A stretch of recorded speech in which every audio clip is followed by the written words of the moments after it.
Girolando, algunos datos sobre la raza. Esta raza es producto del cruzamiento de la raza Gyr y Holstein, estandarizándose en el patrón racial de 3/8 de Gyr y 5/8 de Holstein, muy recomendada para los climas tropicales. Historia de la raza. Las primeras noticias de esta raza fue en los años 40 del siglo XX. Esta raza surge por el deseo de los ganaderos brasileños que realizaron intensamente cruces de la raza Gyr y Holstein para combinar rusticidad y productividad. Uno de los mayores atributos de la raza Girolando es el vigor híbrido.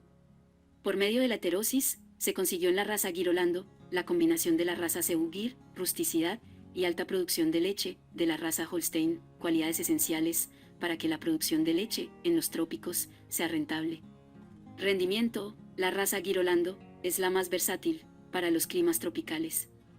Las hembras Girolando son poseedoras de características fisiológicas y morfológicas para la producción en el trópico, para generar rendimientos satisfactorios económicamente.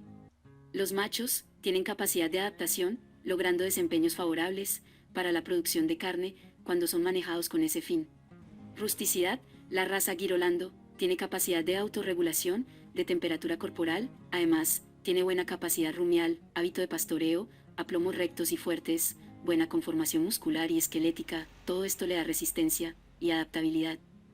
Vida útil. En la raza Girolando, la fertilidad, precocidad y longevidad son muy evidentes. A los 30 meses, tienen su primer cría, llegan con buena producción, hasta los 10 años, llegando a producir hasta los 15 años de edad, lo que la hace una raza muy longeva.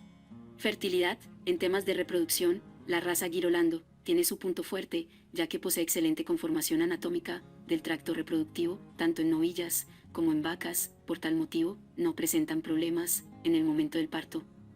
Producción lechera. Esta raza cubre el 80% de la producción lechera de Brasil. Esta raza es una excelente opción para quienes buscan reducir el costo máximo de la producción lechera.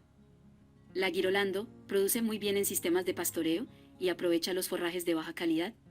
La calidad de la leche está en 4% de grasa, su periodo de lactancia se encuentra alrededor de los 280 días.